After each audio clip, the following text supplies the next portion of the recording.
Are... are you the legendary card shark? The boy's hands are shaking as he proffers you a gift in commemoration of your win.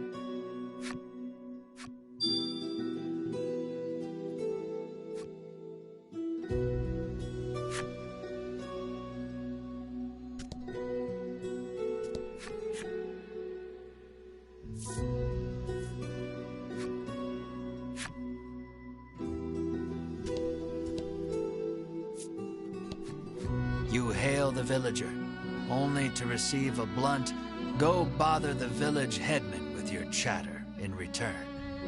The villager turns to face the wall once more, and smacks his head against it repeatedly. His forehead is soon covered in blood.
The old man sighs, saying he lost both his son and grandson to the medicine.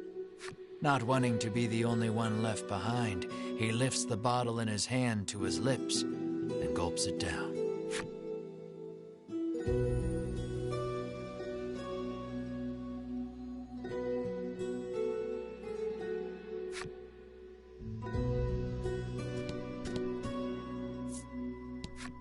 You ask the villager about the dragon.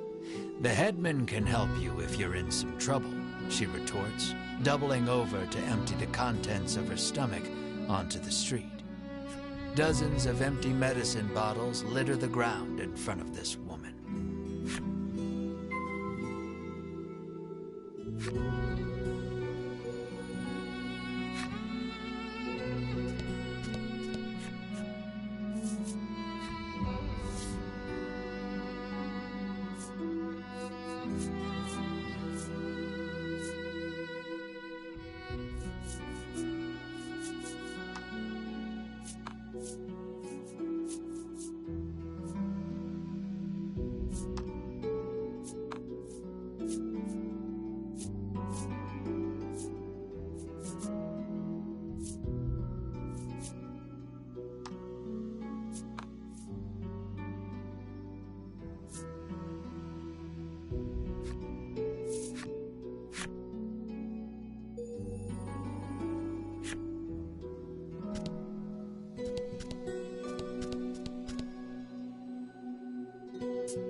You arrive on the scene to find a man collapsed in the street, convulsing. Another man kneels over him in an apparent attempt to provide comfort and care. The nobleman wears impressive white armor befitting a knight. He continues talking to the fallen man as he provides emergency care. Seeing the knight's devotion makes you feel a bit like a putz for doing nothing.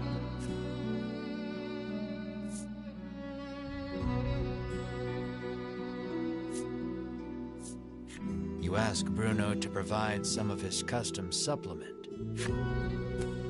He furrows his brow and solemnly shakes his head. The villager is now clawing at his own face with his fingernails, crying out for medicine. Blood, as black as tar, begins oozing out of his eyes, ears, and mouth. It proceeds to leak from every orifice imaginable. The convulsions subside. Within moments, the villager lies still. A horrific thought makes itself known. This is the first time you have witnessed the death of a fellow man.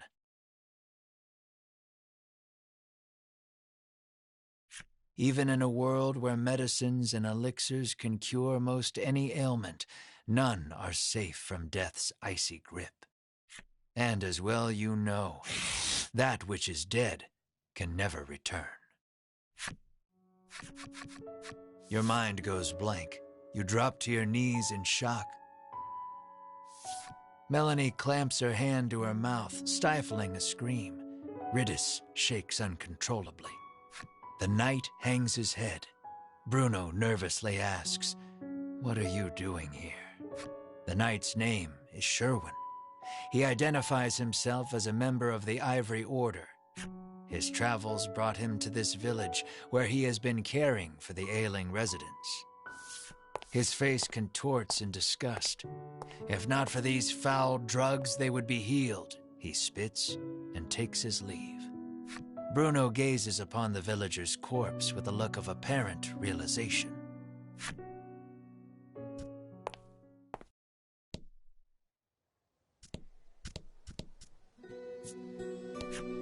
This cursed island is separated from the rest of the world, she mutters from the ground. I heard that outsiders call this place Mount Medica, she remarks, then throws the empty bottle in her hand to the roadside.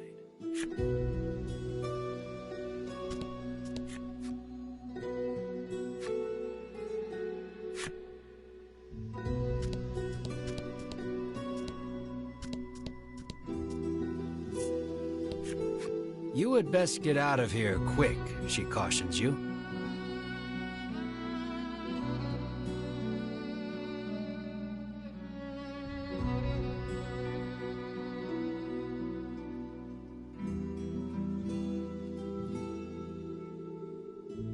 If you stay here, then you too will, she begins, then suddenly starts cackling.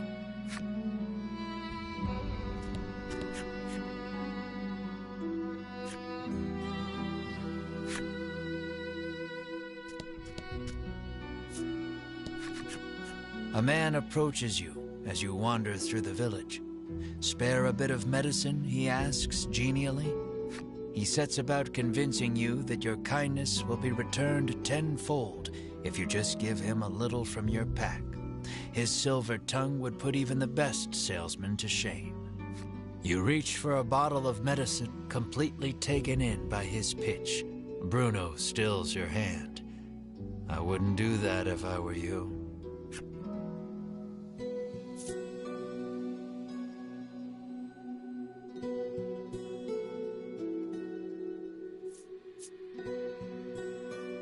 I really shouldn't, you yelp over your shoulder, already walking away at a brisk pace.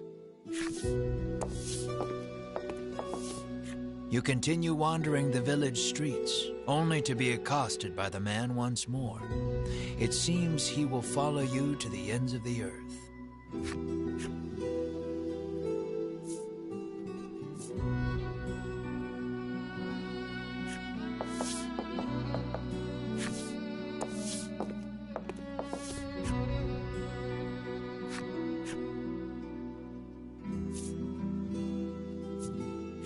Why do you want it so badly, you ask, affording him another opening. He gladly takes it. He first came in contact with it as a child. His parents paid him no mind.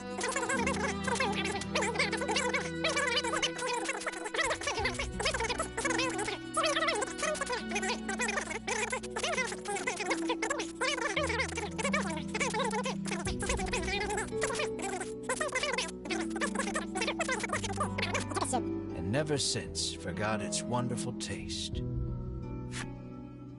You are fully invested in this story, and desperate to give the man some small comfort in this cruel, cruel world. You're primed and ready to hand it over. I've heard better sob stories, Melanie says dryly, having somehow absorbed the man's story, despite the blistering speed in which he delivered it. Bruno thinks you'd better not, but you're not so sure.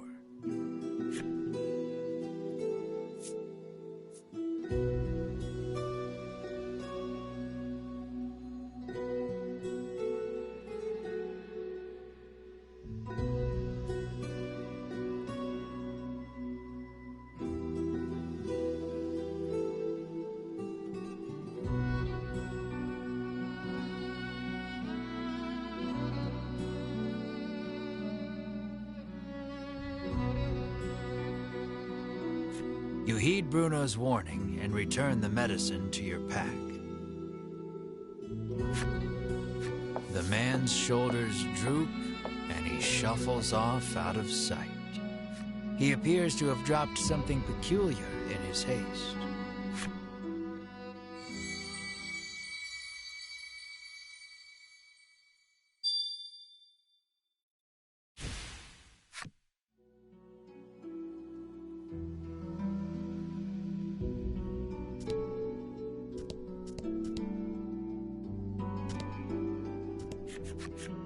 You knock lightly on the door.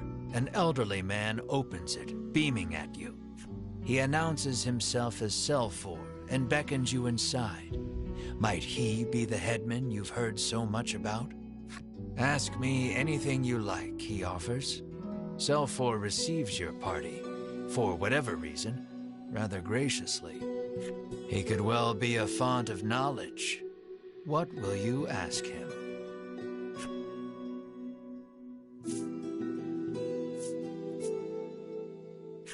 You make mention of the village's eccentricities.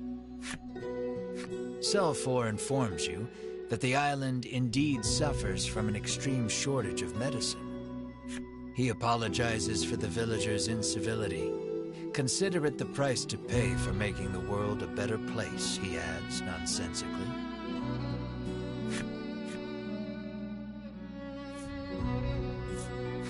You ask if he is the one in charge of the village. It's true that the villagers call him their headman, but I feel compelled to correct the record and state that my official title is overseer.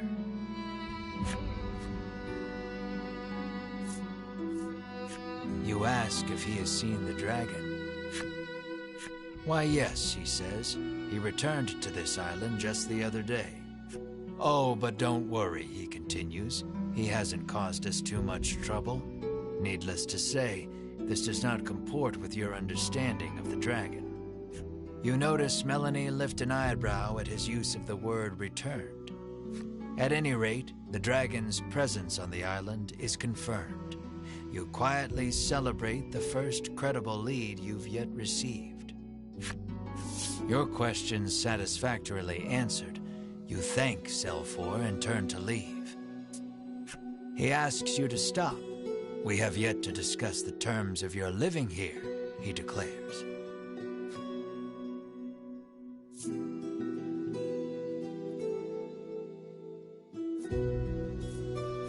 You explain that you are only here to pursue the dragon and have no intention to stay. Selfor begs your forgiveness for thinking you were newcomers. It's perfectly understandable, though, what with the non-match among you, he says with a sneer. What does he mean by that? Melanie asks you, unable to grasp the old man's intentions. For reasons unknown, you feel the blood drain from your face. Your breathing grows ragged, and you break out in a sweat. "We're done here," you say defiantly, as you storm out of the house. Mar runs after you, chirping frantically. Melanie and the others give chase, but you and Mar are well out of sight by the time they make it outside. The two can't have gone far, though. It may be best to first search the village.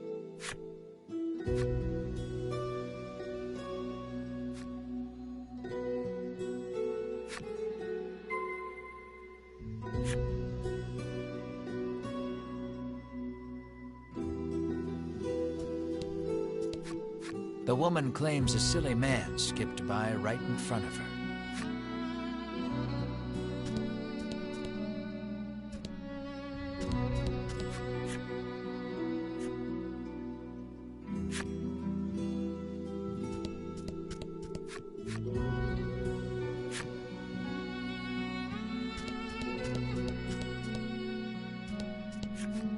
Sherwin is still tending to the villagers' needs.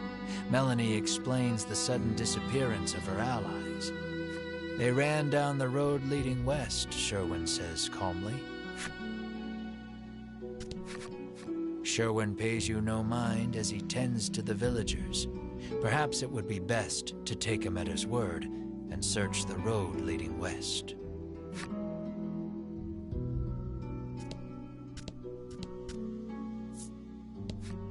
The man glares at you, clutching tight to countless medicine bottles in his hands.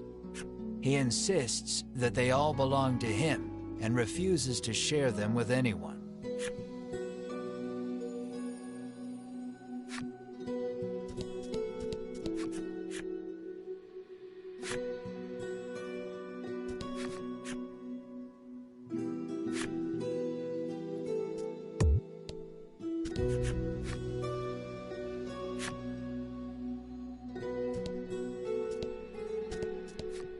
"Don't touch me," he shouts, threatening anyone who comes close.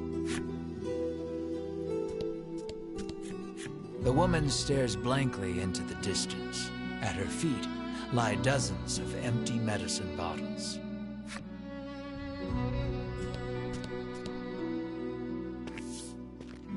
Melanie and company find you standing in front of a house. She can't quite make it out, but it sounds as though you're saying to Mar, "This place is..." Melanie calls out to you, prompting you to blurt out, "Sorry, just had a bad stomachache back there," in your characteristically glib manner.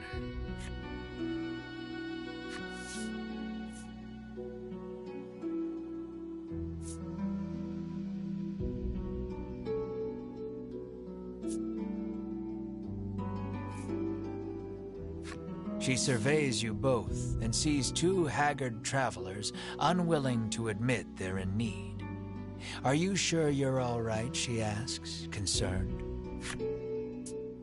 "Fine, absolutely fine," you tell her, perhaps too eagerly. "So you were worried about me," you shoot back.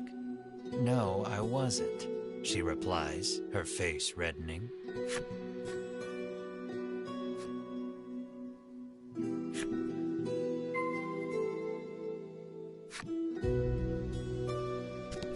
There isn't a soul about. The house is surely abandoned.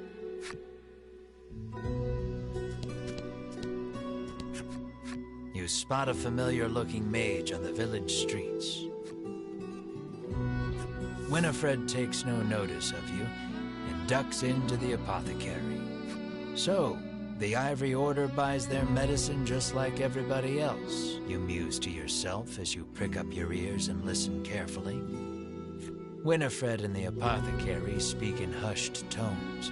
You'd guess it's an order for special medicine, but you can't make it out. Alas, she's just buying the usual stuff. Nothing remotely interesting about that, though her presence suggests that other members of the order might also be in town. With no desire to run into them, you make yourself scarce before she catches sight of you.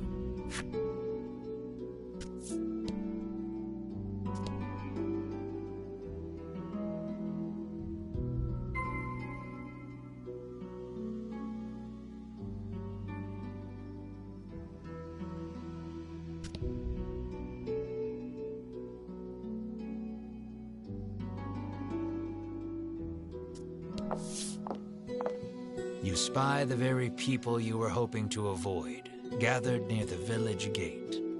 The last thing we need is a confrontation, you mutter, spying them from the shadows. Why are we always hiding? Melanie hisses under her breath. Two members of the Order are speaking with Sherwin. Given how deferential they appear to be acting toward him, you hazard a guess that he's their superior. Have you determined the dragon's location? Sherwin asks. Hedwyn launches into his report. The dragon appears to be occupying the volcano. I suggest we move to capture him immediately, he counsels. Now who should appear but Winifred, fresh from her shopping excursion. Preparations for our journey into the volcano are complete, she reports, handing Sherwin a bottle of something. Splendid. Sherwin walks off and out of sight, the other three following close behind.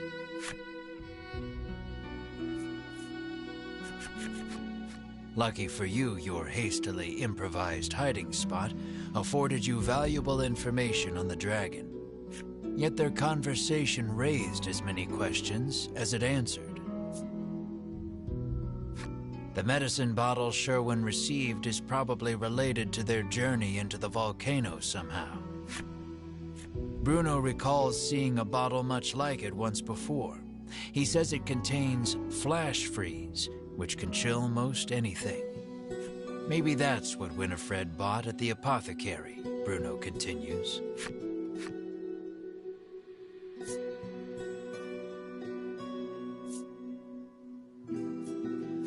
There was talk of capturing the dragon. Melanie picked up on the incongruity as well. The Queen ordered the dragon killed, she reminds you.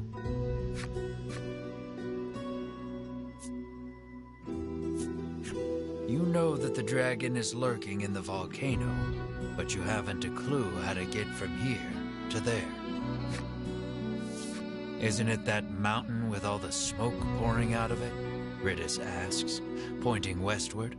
Why, yes, that sure does look rather like a volcano. You narrow your eyes. You three have no right being this helpful, you think?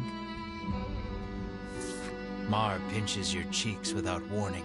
You yelp in pain, which at the very least crosses dreaming off the list of explanations. Returning to the matter at hand, it's clear what must be done. You'll have to get your hands on some flash freeze if you hope to enter the volcano.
Happen to have any flash freeze for sale? You cheerily ask the apothecary. She flashes a wry smile. How do you steady the roiling magma's flow? She asks cryptically. The meaning behind the question is utterly lost on you. She needs a password, Melanie mutters over your shoulder. The answer, then, would be the password. So, how do you steady the roiling magma's flow?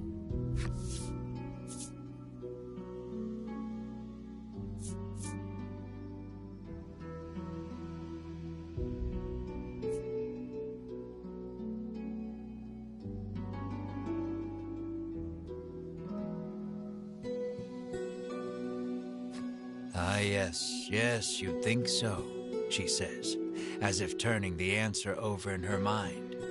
But you'd be wrong.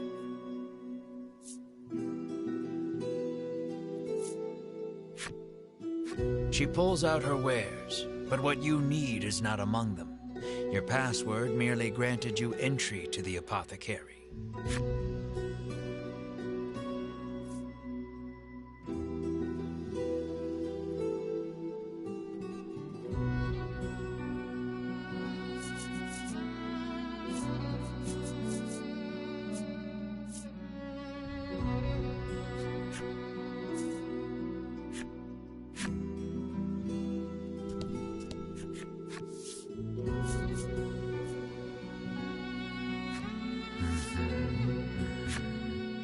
She mutters softly. Alas, no.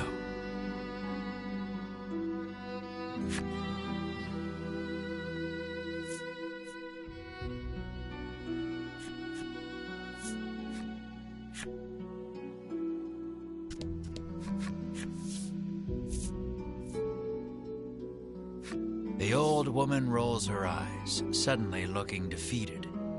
How did you know the answer? Did someone tell you? She mutters bitterly.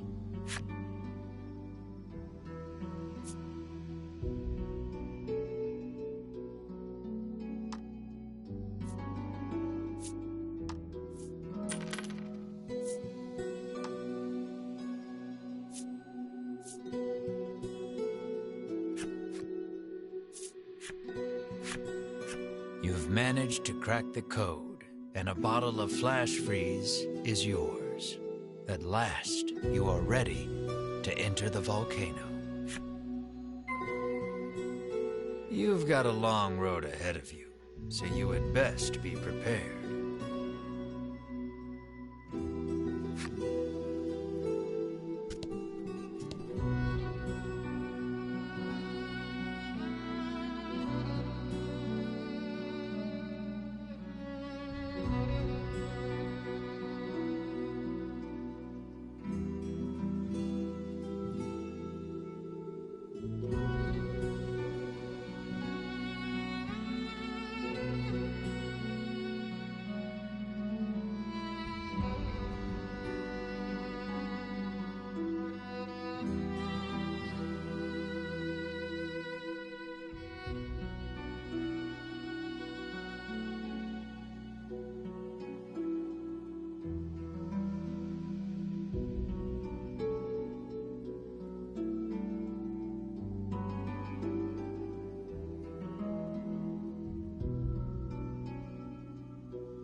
Let's do this.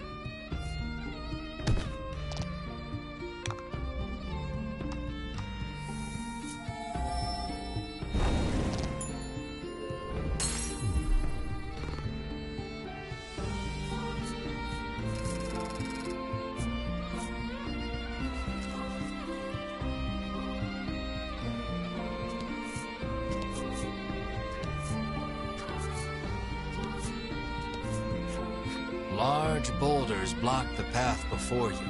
Alas, you must turn back.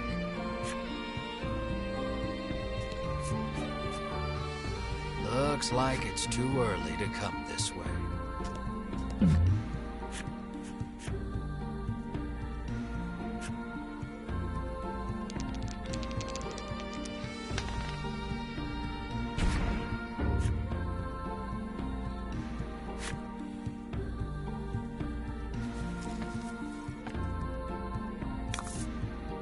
Let's do this.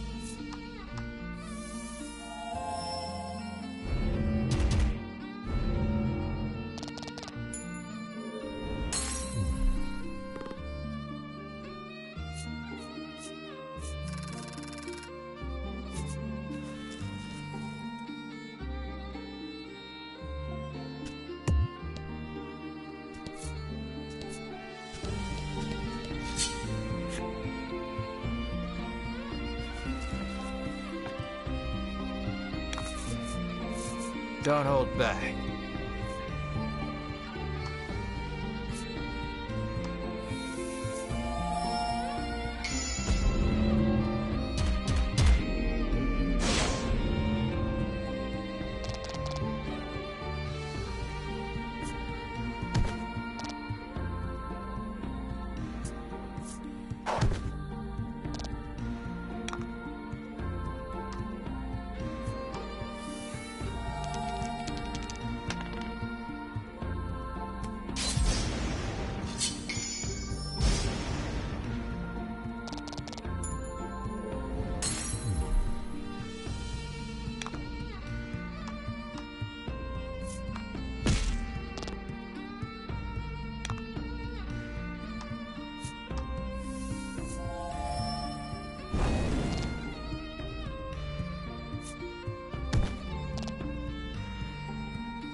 Good work.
Bizarre rock transformed into a fear rock. The only way out of this fight is through it. Rout the enemy.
The heat of the volcano engulfs you the moment you set foot inside. Of course, the dragon is hiding out here. Guess it's as good a place as any to corner him, you reason with yourself, trying to keep your spirits up.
Nice work.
Crossing this river of lava won't be easy.